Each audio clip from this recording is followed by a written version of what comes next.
लग गई है दिल्ली की हवा क्यों जहर हो गई है।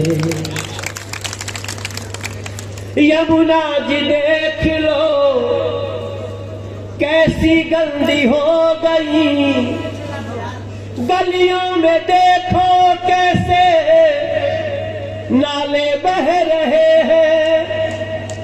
बुजुर्गों का पेंशन कौन खा गया है, मेरी दिल्ली को किसकी नजर लग गई है।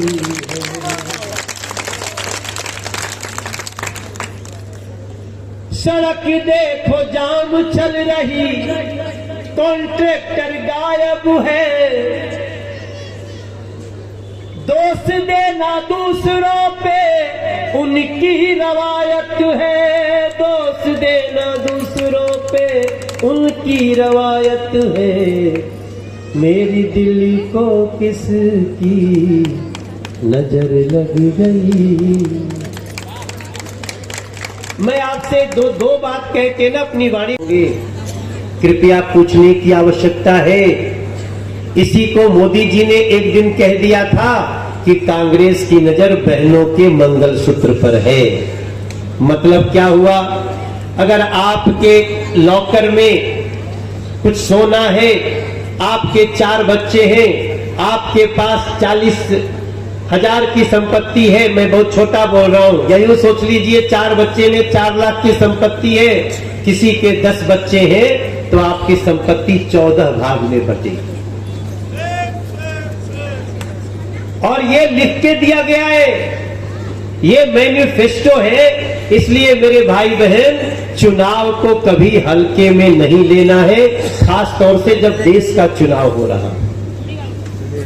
मैं कल मुसलमान बस्ती में था, मैं वहां भाषण दे रहा था, मैंने ये बात वहां भी कही, तो एक आदमी हमको पीछे से टोका, अरे यार मुस्लिम के बीच में बोल रहे हो सब, जो थोड़ा मोड़ा कुछ तुम्हारा चांस है वो भी नहीं मिलेगा। हमने कहा मैं बोलना चाहता हूं, मैं उस हर मुसलमान को बोलना चाहता हूं जहां जिस देश में एक दीवार अगर 1 फीट ज्यादा करके उठा लीजिए तो गोलियां चल जाती हैं, थाने मुकदमे हो जाते हैं। अब आपकी औकात है किसी की प्रॉपर्टी लोगे और इस देश में खून खराबा नहीं होगा, कोई आदमी खड़ा रहेगा। इस देश में दंगा कराने की साजिश रच रहे लोग। इस देश में मौलिक अधिकार है, देयर आर फंडामेंटल राइट्स, लेकिन इसकी बात नहीं करेंगे लोग। वो लोग जब आएंगे तो अपने भाषण में क्या कहेंगे, आपसे पूछेंगे मनोज तिवारी ने क्या किया। अरे भाई, तुम जिसके कैंडिडेट हो उसी की सरकार है, उसी से पूछो ना कि तुमने दिल्ली में क्या किया। आज दिल्ली के बुजुर्गों का पेंशन भी बंद है। 100 नंबर कॉल किया, पुलिस में FIR दर्ज हो गया, 2 दिन लगा। लोगों ने कहा कि जो PA है तुम्हारा उसको गिरफ्तारी करा दो। अरविंद केजरीवाल बोले अच्छा मैं सजा देता हूं, और फिर उसको लेकर के गाड़ी में प्लेन में लखनऊ घूम रहे थे। फिर पुलिस ने कल गिरफ्तार कर लिया उसको। महिला को कोई पीटे तो उसकी गिरफ्तारी होनी चाहिए कि नहीं होनी चाहिए। वो स्वाति मालीवाल नहीं है हमारे लिए, वो हमारे लिए एक भारत की महिला है।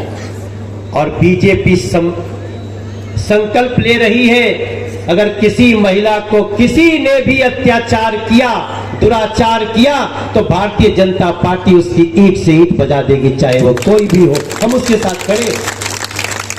तब मैं आपसे बोलना चाहता हूं कि इतना कुछ के बावजूद भी आप नरेंद्र मोदी के चुनाव में छोटी मोटी बातों को सुनिएगा मत मेरे भाई बहन, क्योंकि मैं खुद कहता हूं दिल्ली बहुत सिसक रही है।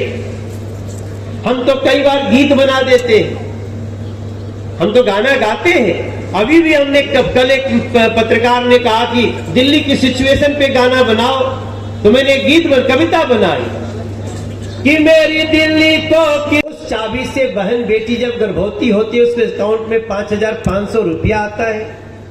उस चाबी से आपके घर घर गैस का कनेक्शन आता है। उस चाबी से कश्मीर में लगा हुआ 370 धारा हटा दी जाती है। उस चाबी से भगवान श्री राम का मंदिर जो 500 साल से अपने ही देश में भगवान राम टेंट में पड़े थे, अगर आप कमल का बटन दबाए जैसा कुलजीत भाई बोल रहे थे, तो उस चाबी से 500 साल बाद अचानक हिंदुत्व का स्वर्णिम युग दिखाई देने लगता है। एक और चाबी होती है जो हर राज्य के पास होती है, वो दूसरी चाबी होती है। दूसरी चाबी से साफ पानी देना, गलियों की व्यवस्था ठीक करना, सीवर ठीक करना, छोटी छोटी सड़कों को ठीक करना, बुजुर्गों का पेंशन देना, राशन कार्ड बनाना, पानी न लगे पानी का निकास देना, ये वो दूसरी चाबी का कमाल है। और जो दूसरी चाबी है, मैं बड़ी विनम्रता से बोलना चाहता हूं मेरे बुराड़ी के भाई बहन, 25 साल से वो चाबी या तो कांग्रेस को दी गई या तो आम आदमी पार्टी को दी गई, भाजपा को नहीं दी गई। लेकिन जब हम जाएंगे, हमारी एक माता जी, उनको क्या पता है, वो किसी तरह से अपना छोटा सा एक 25 गज 50 गज का घर ली है, जिंदगी की सारी कमाई लगा दी, वो चिंता कर रही हमारा पानी नहीं आता, पानी आता भी है तो गंदा आता है, हमारे घर में पानी लग जाता है तो हम घूमने जाते हैं जब वोट मांगने, तो लोग कहते जरा नीचे देखो नाला। हम जानते हैं, लेकिन हम ये सड़क पे बैठ के हम नहीं समझाना चाहते, वरना लोग कहेंगे कैसा नेता है, हर बात में कहता है ये काम हमारा नहीं है। लेकिन जब हम मीटिंग में बैठे हैं तब हम आपसे कहेंगे 2 चाबी है। एक चाबी आपने दिया और बुराड़ी में भी मेट्रो आकर के बुराड़ी के मुहाने पे खड़ी हो गई है। अब यहाँ से भी मेट्रो से आप पूरे दिल्ली की यात्रा करेंगे।